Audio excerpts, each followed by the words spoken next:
Oi, gente, eu me chamo Cíntia, sou professora da Faculdade Dom Adélio Tomazini, a FADAT, a única nota 5 da região do Sertão Central. Estamos aqui para mais um Conversas Acadêmicas e hoje vamos receber com muito prazer a professora Clara Teles, que é professora da casa, advogada e pesquisadora. Cíntia Maia, tudo bem? Tudo ótimo. Satisfação estar com você mais uma vez e com vocês também. E agora com a roupagem nova, né? Nota 5. Nota 5, então o tema tem que ser 5 também. Com certeza. Hoje a gente vai falar sobre um tema que é pouco pesquisado ainda aqui, pelo menos no Ceará, pouco debatido, mas de grande importância, que é a pobreza menstrual. Muitos se perguntam o que é pobreza menstrual, afinal. E essa resposta vai ser dada pela professora Clara. Cíntia, bacana. Um tema extremamente necessário, um tema importante. Para você que menstrua, para você que não menstrua, para você que vai menstruar, para você que já parou de menstruar. E o que é a pobreza menstrual? Então, de uma forma bem sucinta, bem moderna e bem fundamentada. Inclusive, os organismos internacionais, dos quais o próprio Brasil segue as suas orientações, ela nos define como sendo a pobreza menstrual, também pode ser denominada por precariedade menstrual. Eu, particularmente, gosto mais de falar sobre precariedade menstrual. A pobreza menstrual é a ausência de recursos materiais, ausência de infraestrutura e também ausência de conhecimento sobre menstruação. Poderia ser simples da gente entender se a gente só ficasse nesses 3 tópicos? Poderia ser bem simples, mas a circunstância é quando a gente adentra sobre cada um desses elementos. E aí, a gente pode conversar bem claramente sobre isso? Você está preparada? Estou e curiosa, viu? Que é um tema que me interessa bastante, inclusive é a dissertação de mestrado da nossa professora, não é? Segundo. Então, do segundo mestrado, gente. Segura ela, viu?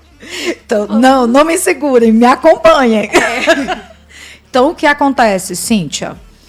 Quando a gente fala essa ausência de recursos materiais, eu estou lá naquele universo bem limitado, bem restrito, um quadrado fechado, onde a pessoa que menstrua, ela se encontra sem o absorvente, ela se encontra sem o medicamento que prepara ali o organismo para recepcionar a menstruação, as famosas cólicas menstruais.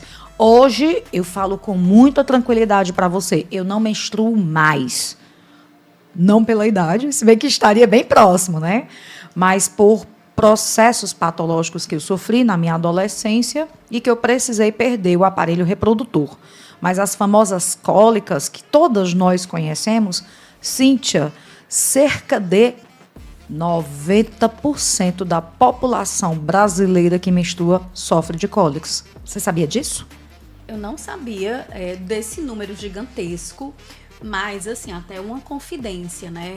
Eu sofro bastante com as cólicas, inclusive eu já pesquisei sobre um transtorno que é chamado transtorno disfórico pré-menstrual, que é quando a mulher, a adolescente, enfim, ela tem uma acentuação, não sei nem se essa palavra existe, mas ela tem sintomas de TPM e a cólica também de uma forma maior.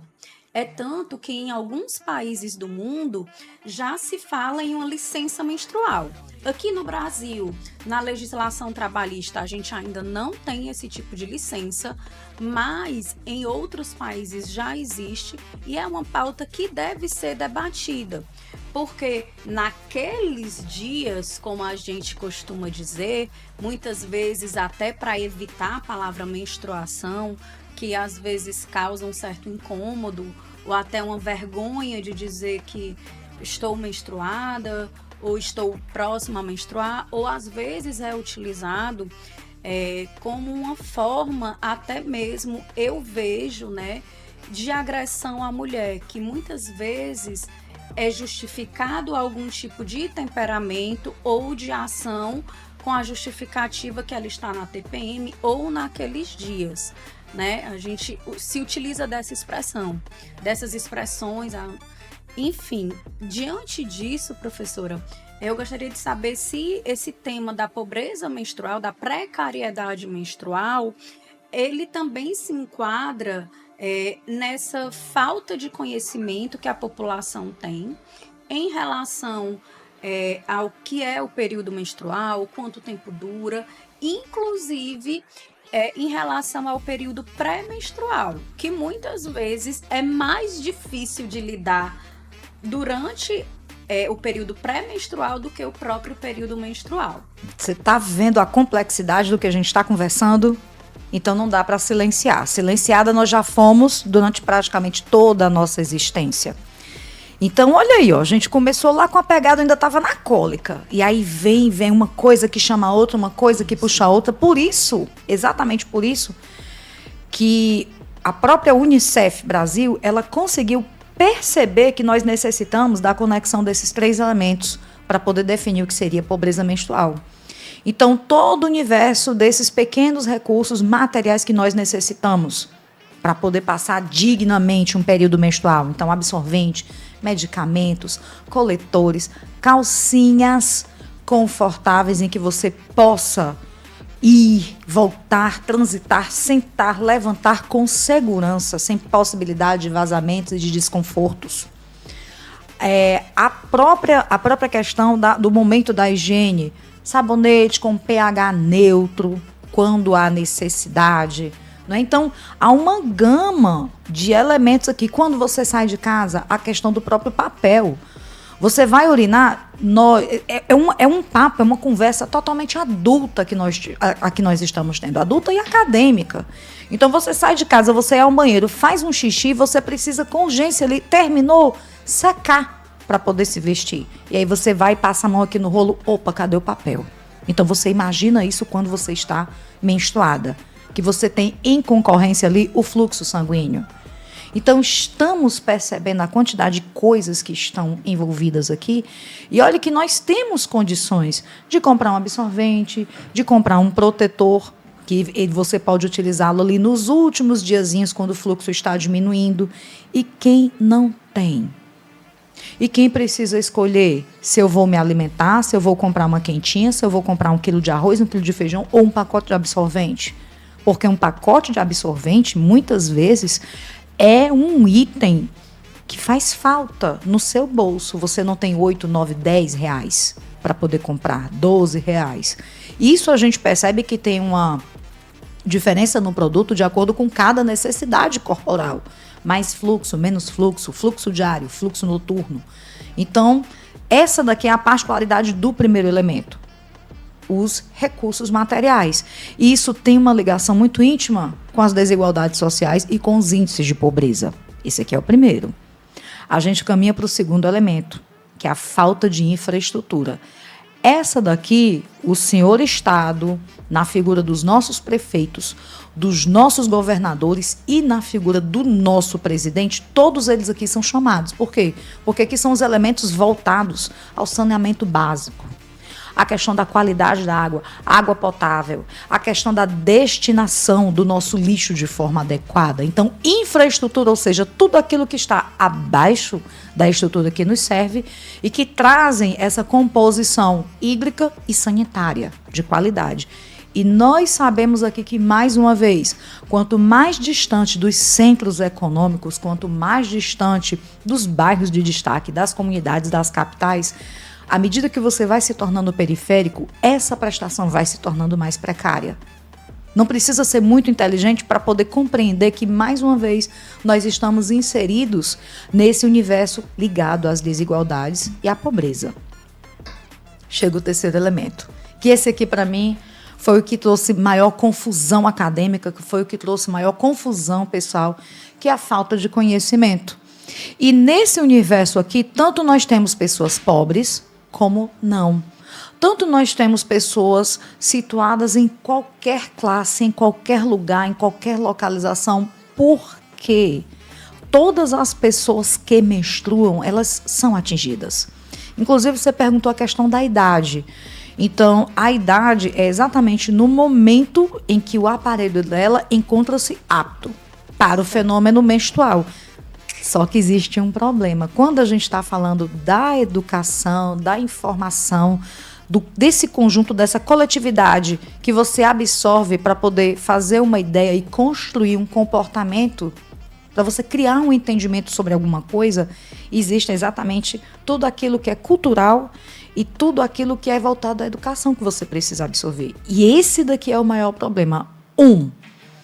Quais são as percepções que você tem sobre a menstruação? Normalmente nós temos as concepções que nos foram transmitidas pelas nossas mães, pelas nossas avós, pela nossa coleguinha mais velha, por uma prima. Então, esse daqui, ele é o universo masculino que hoje nós estamos tentando romper esse silêncio. Até porque você fez assim, ó, o dedinho aspas, né? Aqueles dias. É muito interessante, uma empresa grande, uma empresa líder de mercado, essa própria empresa, no momento dos comerciais, ela mesma não se sente à vontade para falar a palavra menstruação. Ela faz como você fez, aqueles dias. Mas por que isso? Exatamente por conta dessa transformação, essa necessidade que nós sempre tivemos de silenciar sobre a palavra menstruação. Aqui. 2. O mais grave de todos, os processos dos tabus. Nós estamos ainda em uma fase muito intensa de construção e desconstrução. Preciso construir um mundo saudável em que a mulher pode falar sobre o seu corpo, em que a mulher pode falar sobre as suas particularidades, as suas essências, sem sofrer discriminação, sem sofrer exclusão, sem ouvir que é mimimi. Isso é coisinha de mulher, isso é papo de mulher. Não, isso é papo de mulher e sim, nós precisamos conversar e você precisa ouvir. Todos nós precisamos ouvir. Porque isso faz parte de um conjunto de fenômenos corpóreos, biológicos, como você que transpira, como você que sua, como você que chora. A menstruação, ela é um elemento corporal normal e nós não podemos mais silenciar ou ter vergonha de falar sobre isso. Até porque esse silêncio normaliza, inclusive, algumas patologias. É normal sentir dor? Pode ser normal. Pode ser consideravelmente normal. Entretanto, dentro dessa normalidade, no momento em que eu silencio ou tenho vergonha, eu posso estar escondendo doenças gravíssimas e de cunho reversível, como no caso, cólicas extremamente severas ali, que não é normal. Silencie, você não pode conversar isso com ninguém. Olha, esse é assunto de mulher, encerra. Olha a tua intimidade, te preserva, mulher. Então, olha aqui, ó, a quantidade de informações que são lançadas durante o período em que você está menstruada. Então, são muitas. Olha, tu não pode sair de casa desse jeito. Como assim? Que jeito? Olha, você está menstruada. Então, são limitações em todo o nosso ser e sobre a nossa questão corpórea. Isso aqui, todo esse conjunto de elementos ligados a você, a sua intimidade, a sua particularidade, aquilo que o teu corpo é e o que ele representa, se chama corporeidade. Então, menstruação é um assunto que atinge diretamente essa tua máquina, essa tua estrutura linda, que é a exteriorização daquilo que você é. O corpo é isso. É a exteriorização daquilo que você é. Por isso que a gente precisa usar o cabelo que a gente gosta. Por isso que a gente pode usar a roupa que a gente gosta. Utilizar o perfume que nós nos sentimos bem. Os acessórios que você acha que combina com você. Porque você está exteriorizando aquilo que você é. Isso é a nossa essência. É disso que você é construído. E você não precisa ter vergonha disso. Porque isso é, naturalmente, você. E não um modelo devidamente construído, silenciado, que deve ter um comportamento totalmente reservado. Por quê? Porque está menstruada. Como assim? Então, nós, culturalmente, passamos por um processo de desnaturalização, na verdade, desnaturalização da menstruação. Por quê? Ela é mítica. Menstruação, ela é lendária. A menstruação, ela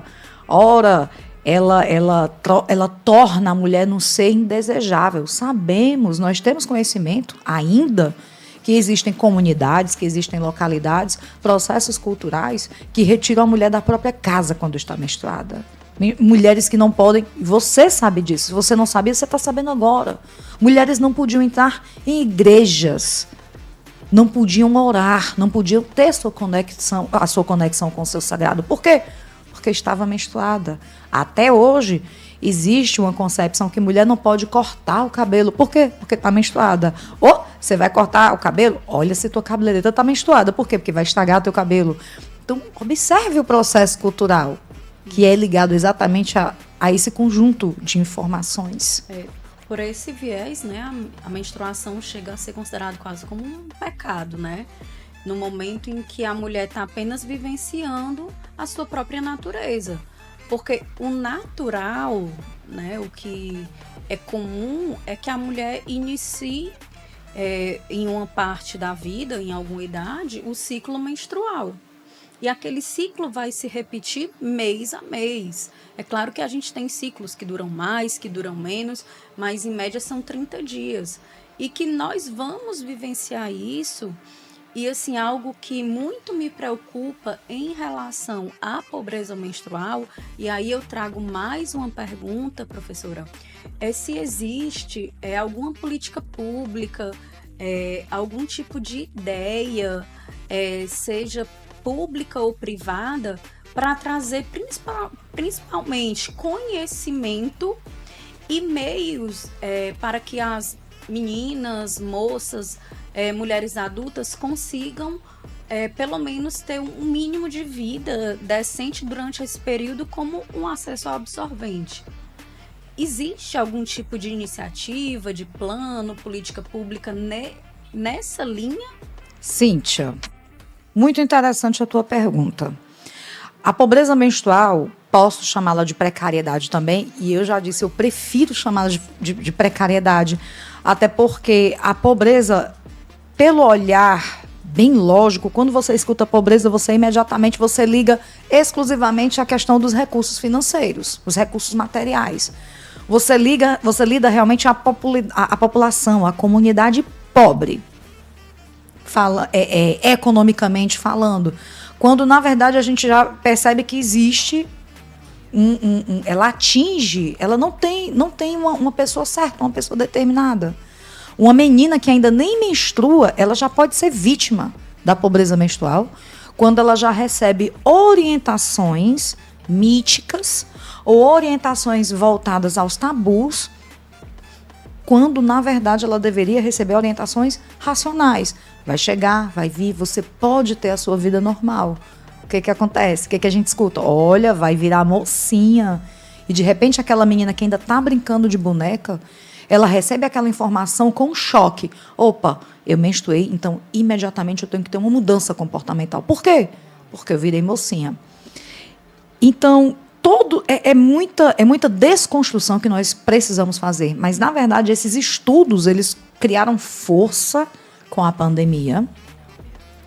Quando um grupo familiar buscou a direção da escola, e esse grupo familiar foi bem claro, foram várias mães.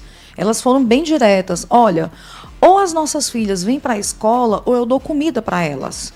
Aí, mas por que as filhas de vocês estão faltando tanto assim? O que está acontecendo? Porque elas estão menstruadas. E a gente não tem como mandar as nossas meninas para a escola, devido à pandemia, ela estourou aí toda a concepção de normalidade que nós tínhamos. E exatamente através dessas populações que foram atingidas, as mais carentes, elas realmente não puderam escolher. Tinham que se alimentar, tinham que sobreviver para poder tentar reconstruir a sua vida depois. Então, a partir desse pequeno grupo familiar que foi pedir ajuda, foi pedir auxílio, então os estudos começaram a ficar mais intensificados, né? E hoje, o que nós temos? Nós temos uma legislação federal que ela exige que os estados e exige que os municípios tomem as suas devidas providências.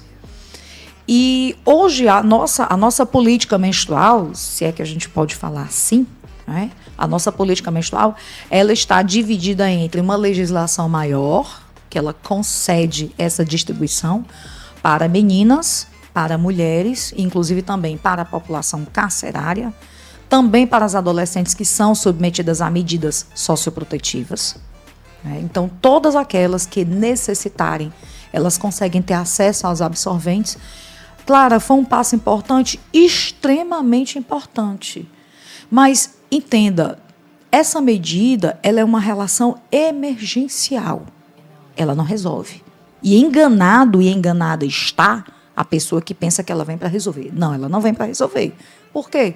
Basta você pegar os outros dois elementos e perceber a profundidade desse, vamos chamar assim, desse buraco, desse abismo social que o fato que deveria ser natural, a menstruação ocasiona na vida de uma pessoa. Eu vou te dar um exemplo bem claro aqui, tá? Quantos dias, Cíntia, uma menina aproximadamente, ela está submetida, e cada corpo tem a sua regra própria, mas uma média, quantos dias mais ou menos uma menina, ela se ausenta de qualquer atividade que seja por problemas com a menstruação? Seriam quantos dias? Assim, né? Se a gente considerar desde a TPM, porque eu já considero a TPM como parte do ciclo menstrual. Sim. Na realidade, a gente tem um ciclo menstrual de por volta de 30 dias. É porque são várias fases, né? E isso eu tô falando aqui como leiga, não sou da área da saúde, mas falo por experiência própria, né? Como também, por conhecimento de amigas, ainda existe uma lenda, né, de que as mulheres, quando estão andando juntas, passam a menstruar na mesma época e etc. Mas eu vejo que o ciclo menstrual, ele não está restrito ao dia em que a menstruação, vamos mais uma vez, entre aspas, desce, né? Sim, pode falar assim. Não sei qual é o termo técnico e tudo, mas a gente começa a sofrer as consequências antes. Tanto que antes mesmo da primeira menstruação, a gente sente cólica. Então, antes de você ter a primeira menstruação, você já está sofrendo com as consequências. É claro que existem diferentes tipos de corpos de mulheres e de reações a esse período. Posso citar algumas? Pode. Inchaço corporal, retenção de líquido, aumento ou baixa de temperatura, náuseas, vômitos, dores de cabeça, enxaquecas, distúrbios de memorização, distúrbios alimentares, distúrbios emocionais, cólicas. Esses aqui são alguns dos principais sintomas que ou eles precedem, ou são durante ou pós-menstruação. Ou seja, a gente tem quase um mês inteiro ou mais em que a gente sofre com essas consequências, né? Mas faz parte da biologia, né? Sim. Assim, da mulher. Não sei nem se é correto falar biologia da mulher. Não tenho o conhecimento tanto quanto a professora Clara tem para falar com mais propriedade sobre esse tema. Eu trago aqui muito da minha experiência própria e de saber que, de fato, algumas vezes a gente nem sabe que está no período pré-menstrual ou no período... É mais comum no período pré-menstrual, né? Porque quando a gente está menstruada, a gente costuma saber. Mas, atualmente, eu uso um aplicativo para eu ter uma ideia, porque eu quero saber mais ou menos, por exemplo, se aquela dor de cabeça está algo relacionado à menstruação ou não. Porque é interessante você saber, é importante você saber, mas ter também o acesso à tecnologia de ter um aplicativo que vai lhe mostrar isso, quantos dias faltam para a menstruação ou em qual fase da menstruação você está, não é de acesso de todos. E voltando à questão do acesso, algo que eu fiquei curiosa, Clara, e eu acho que também deve ser uma dúvida de outras pessoas, como é que funcionaria, como é que seria organizado organizada, no caso, a entrega de absorventes. Existe uma quantidade X de absorventes para cada menina, ela tem que estar regularmente matriculada numa escola, a entrega é feita. Onde é que é feita a entrega? É num posto de saúde? É na escola? É em algum outro centro de apoio à mulher? Não sei, né? Se existe algum centro de referência. Como é que a menina, a moça, a mulher, ela pode ter acesso? Bacana. De fato, né? Bacana. Ter o acesso real. Interessante. Cíntia, vamos lá. Você falou menina, menina, menina. Complementando o que a gente estava conversando, exatamente sobre a menina. Só pegar aqui a menina no recorte. Certo. Porque se eu for falar em pobreza menstrual, eu tenho que saber quem menstrua. Opa, eu vou falar de quem? Porque cada pessoa, cada grupo, cada recorte, é pobre, é negra, tá presa. Opa, é adolescente, está cumprindo medida socioeducativa? Não. É deficiente? Não. É indígena? Olha aqui, ó. Cada pessoa dessa, eu preciso ter um olhar diferenciado quando o assunto é menstruação. Por quê? Porque são necessidades sociais, são necessidades culturais, são necessidades financeiras que elas estão ali, ó, se comportando de forma diferente. É muito interessante. Então, em média, vamos pegar uma menina de 14 anos. Pronto, uma menina de 14 anos. E vamos supor que essa menina de 14 anos, ela enfrente problemas de menstruação, independente do fator. Seja porque ela não tem absorvente, seja porque ela não tem banheiro adequado na escola ou em casa, ou seja porque ela é alimentada por tabus. E ela falta 2 dias de aula por mês. Pronto, uma hipótese. São só 2 dias? São só 2 diazinhos, não fazem falta. Só que não é só a sala de aula. Essa menina, ela está afastada da tecnologia que tem a sala de aula. Essa menina, ela está afastada de uma alimentação adequada, da merenda escolar da escola. E muitas vezes nós sabemos disso. Me dói muito, mas nós sabemos que muitas crianças fazem as suas refeições principais na escola, porque em casa não tem. Então a gente tem que abrir o olho para isso. Essas meninas, elas estão afastadas do ciclo social delas, das orientações, só que o nosso olhar é muito localizado, porque a gente só vê a sala de aula. Escola não é sala de aula. A escola são todas as oportunidades do aprendizado, das relações dela, voltada ao universo das tecnologias, das metodologias ativas, das orientações que ela vai receber, não somente voltadas à matemática, ao português, mas em como viver bem, em como aprender a respeitar as pessoas. Então, é disso tudo aqui que ela está afastada. 2 únicozinhos dias ao mês, ela vai estar afastada completamente do processo de educação. O físico, o cognitivo dela vai estar todo comprometido em 48 horas. E junta ensino fundamental, ensino médio, faculdade, junta esses 2 dias por mês. Será que não vão ter reflexo lá na frente? E às vezes a gente não percebe porque que uma mulher, às vezes, tem muito mais dificuldade do ingresso no mercado de trabalho. Às vezes uma mulher tem muito mais dificuldade de passar no vestibular. E às vezes a gente não percebe. É porque mulher não gosta de português, mulher não gosta de matemática, é porque mulher não gosta de estudar. Não, não é.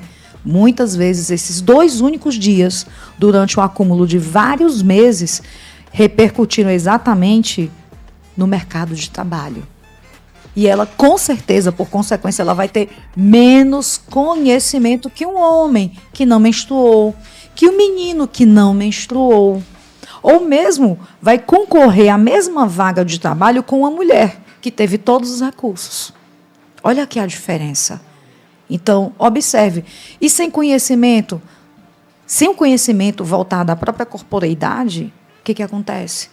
Possibilidade de uma gestação não planejada precoce. Então, assim, já vão mais anos, mais projetos e mais projeções sendo retardados.